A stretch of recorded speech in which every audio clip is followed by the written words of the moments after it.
بسم اللہ الرحمن الرحیم الحمد للہ رب العالمین والصلاة والسلام على اشرف الانبیاء والمرسلین وعلى آلہ وصحبہ ومن تبعهم بإحسان الى یوم الدین اما بعد۔ محترم حضرات و خواتین، کل کے درس میں ہم نے سنا کہ جو عمل تین چیزوں سے خالی ہوتا ہے اللہ تبارک و تعالی اس عمل کو رد کر دیتے ہیں، قبول نہیں کرتے۔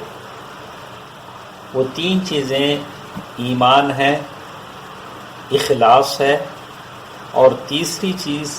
اللہ کے نبی صلی اللہ علیہ وسلم کے طریقے کے مطابق عمل ہونا چاہیے۔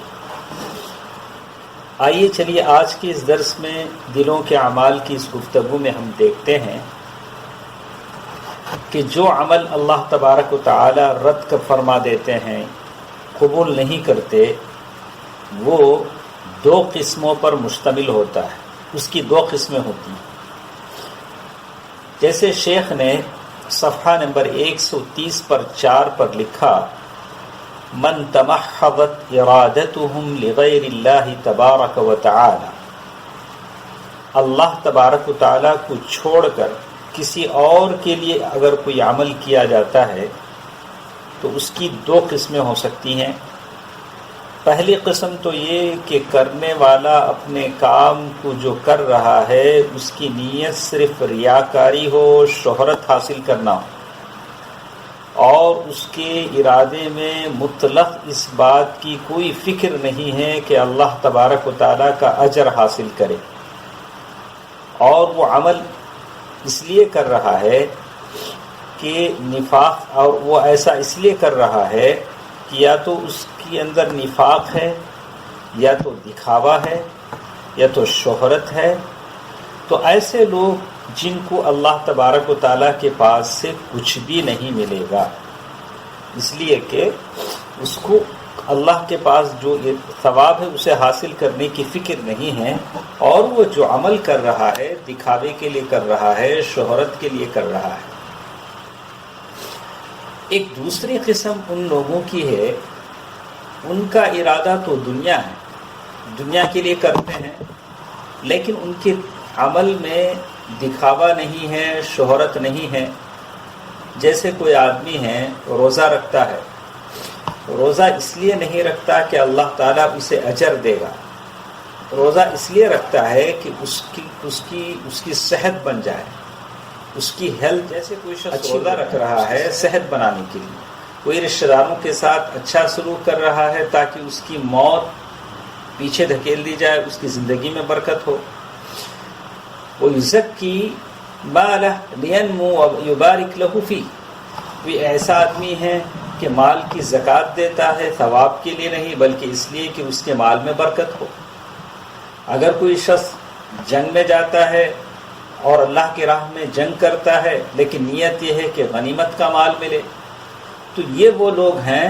جن کی وہ آخرت میں ان اعمال کے بدلے کچھ بھی نہیں ملے گا۔ چلیے اب دیکھتے ہیں کہ پہلی قسم کے جو لوگ ہیں ان کی نیت کیا تھی۔ ان کا اصل ایمان یہی تھا کہ اپنے عمل سے ریاکاری، وہ ریاکار تھے اپنے عمل میں، اسی لیے اللہ تبارک و تعالی نے ایسے ریاکاروں کے تعلق سے اللہ تبارک و تعالی نے سورۃ ہود میں ارشاد فرمایا، من كان يريد الحياة الدنيا وزينتها نوفي إليهم أعمالهم فيها وهم فيها لا يبخسون أولئك الذين ليس لهم في الآخرة إلا النار وحبط ما صنعوا فيها وباطل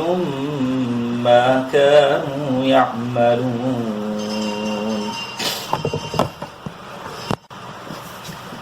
اللہ تبارک و تعالی نے ایسے لوگوں کے لیے سورۃ ہود میں ارشاد فرمایا، جو شخص دنیا کی زندگی اور اس کی زینت پر فریفتہ ہوا چاہتا ہو ہم ایسوں کو ان کے کل اعمال کا بدلہ یہی بھرپور پہنچا دیتے ہیں اور یہاں انہیں کوئی کمی نہیں کی جاتی۔ ہاں، یہی وہ لوگ ہیں جن کے لیے آخرت میں سوائے آگ کے اور کچھ نہیں، اور جو کچھ انہوں نے یہاں کیا ہوگا وہاں سب اکارت ہے، اور جو کچھ ان کے اعمال تھے سب برباد ہونے والے ہیں۔ اللہ تبارک و تعالیٰ نے سورۃ ہود آیت نمبر 15 اور 16 میں کہہ دیا کہ ایسے لوگوں کے سارے اعمال اکارت ہو جائیں گے اور یہ لوگ جہنم میں داخل ہوں گے۔ پھر آگے اللہ تبارک و تعالیٰ نے سورۃ الاسراء آیت نمبر 18 میں اللہ تبارک و تعالیٰ نے ایک بات فرمائی تو کہا من كان يريد العاجلة عجلنا له فيها ما نشاء لمن نريد ثم جعلنا له جهنم يصلاها مذموما مدحورا۔ جس کا ارادہ صرف اس جلدی والی دنیا کا ہی ہوا ہے، یعنی فوری فائدہ حاصل ہونے کا ہوا ہے، ہم یہاں جس قدر جس کے لیے چاہیں سر دست دے دیتے ہیں، بالآخر اس کے لیے ہم جہنم مقرر کر دیتے ہیں جہاں وہ برے حالوں کا دھتکارا ہوا داخل ہوگا۔ اللہ تبارک و تعالیٰ نے سورۃ الاسراء آیت نمبر 18 میں ایک بات کہی۔ مطرف رحمہ اللہ کہتے ہیں ان اقبح ما طلبت به الدنیا عمل الآخرہ، سب سے بری چیز دنیا طلبی کے لیے آدمی آخرت کے عمل سے دنیا حاصل کرنا چاہے۔ آخرت کا عمل آدمی اللہ کے لیے کرتا ہے، اگر اس کو بنیاد بنا کر آدمی دنیا حاصل کرنا چاہے تو یہ سب سے برا عمل ہے۔ بالکل اسی طرح ہر اس آدمی کی حالت ہے جو دنیا حاصل کرنا چاہتا ہے، دنیا اس کا مقصد ہے اور اس کا ارادہ ہے، اور اسی لیے اٹھتا ہے، بیٹھتا ہے، سوتا ہے، بس خوابوں میں بھی اسے دولت، پیسہ، دنیا ہی دنیا نظر آتا ہے۔ ایسے لوگوں کے لیے یہ انجام ہے جو اللہ نے کہا کہ آخرت میں سارے اعمال اس کے تباہ و برباد ہوں گے۔ دوسرے وہ لوگ جن کی توجہ اللہ تبارک و تعالیٰ پر ہے لیکن ساتھ ساتھ توجہ کسی اور طرف بھی لگی ہوئی ہے، جیسے ایک آدمی حج کرتا ہے، ظاہر ہے حج کے لیے اس کی نیت ہے، اللہ تعالیٰ کی خوشنودی ہے، لیکن ساتھ ساتھ یہ بھی سمجھتا ہے کہ لوگ اسے کہیں گے حاجی صاحب فلان حاج، فلاں صاحب حاج ہیں۔ بعض لوگ کہتے ہیں الحاج،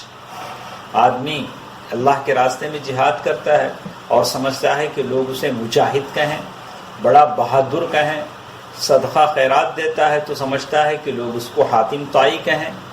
تو ایک اللہ تعالیٰ کی رضا بھی ہے لیکن ساتھ ساتھ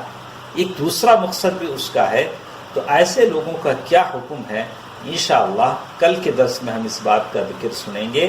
اللہ تعالیٰ مجھے اور آپ کو اپنی نیتوں کو خالص کرنے کی توفیق دے، صرف اللہ کی رضا کے لیے میں اور آپ کچھ بھی کرے اللہ کو خوش کرنے کے لیے کرے۔ اللہ تعالیٰ مجھے اور آپ کو اس کی توفیق دے، آمین۔ والسلام علیکم ورحمۃ اللہ وبرکاتہ۔